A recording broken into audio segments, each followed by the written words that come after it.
All right, good morning and good evening, Mr. X's class. We're here to talk about the word for Tuesday, December 1st for English 4, which is identify. Identify is a verb, and it means to recognize somebody or something and to be able to say who or what that person or thing is. So in Spanish, identificar. So we can use it for a person or a thing. So there's an example with a person. The police arrested the man after the victim identified him as the robber. So that's like the police have a lineup. They have all the suspects, and they say, which one of these people, or that could be a situation where this would happen. Or, is this the man who robbed your house? Yes. Okay. If that person says, yes, I identify that person, I recognize him or her, I know who he or she is, then the police would say, okay, that is evidence that that person is guilty. They might arrest that person. The victim identifies him. Okay, another one is for a thing. Biologists are able to identify grasses or any plants or animals. That would mean the biologist knows what kind it is. It's like knowing what kind it is, knowing what it is. To identify plants or animals means to know what kind it is. You'd say, there's a bird. I don't know what kind of bird it is. Let's call a biologist. The biologist can identify it. The biologist knows what different birds look like. They can say, this bird is a northern goshawk. So they can identify different plants. Biologists are able to identify grasses by examining, looking at them very carefully. As I said, Spanish, identificar. Synonyms, recognize, classify, or label. I think recognize definitely, it's in the definition. Classify is like to say what type something is, so that's kind of the same. Classify, like to say it's this type, it's not that type, when you're saying like what kind of grass it is. And label is also saying what something is in a way. So etiquetar, put in a label, is kind of related to saying what it is. We have a lot of word families. One is identifiable. People should know by now when you see able, it means able to, you can do it. So identifiable means you can identify it.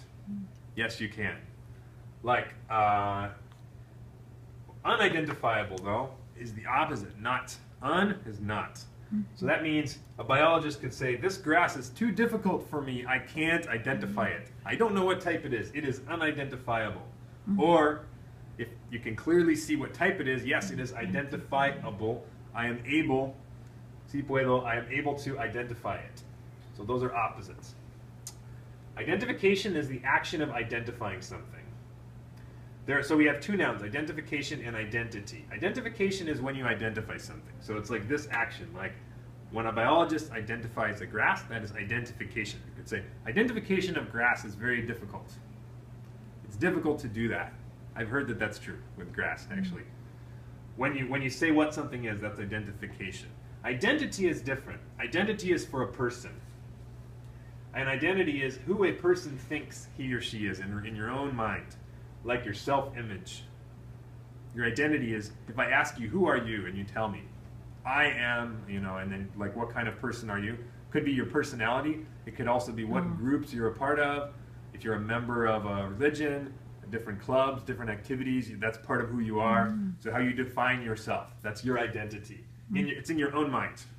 So, and especially, we talk a lot about how people, when they're teenagers, a lot of what they're thinking about is they're defining who they are. They're defining their own identity. How are they different from their parents? What do they want? What does a teenager, what do you want to do with your life? You're thinking about that a lot when you're a teenager, about your identity. And we talked about unidentifiable already. Identified as an adjective describing something. So like that grass, that's the identified grass over there, the one that the biologist identified, you could say. So that's about it for identify, unless there are questions from the class. Thank you. You have a question? Identification is a word for when somebody say, you bring something to identify. You're right. That's a good point. Something? So their identification has two meanings. Thank you. Because it can mean the action of identifying, but you're right. Yes. It's true. If someone talks about bring ID, that's important to mention. Oh, okay. Thank you for mentioning that. Yes. It's also a document that says who you are. It's Yeah. called and it's the short form of that is an ID. Oh yeah, yeah. That's That means the same thing. So it's also called ID. And if you say ID, it's capital letters. That is related to this because if you say you have a driver's license, it has your picture, it's your identification because it allows someone to identify you. That's where how it's related. If you show that document if you show your driver's license, they can say, oh yes, this is the same person. I identified that person as Ermelinda. So okay. yeah, thank you for mentioning that. That's a good point. I should have put that on here already. Okay. All right, thank you very much. Thanks for filming. Thank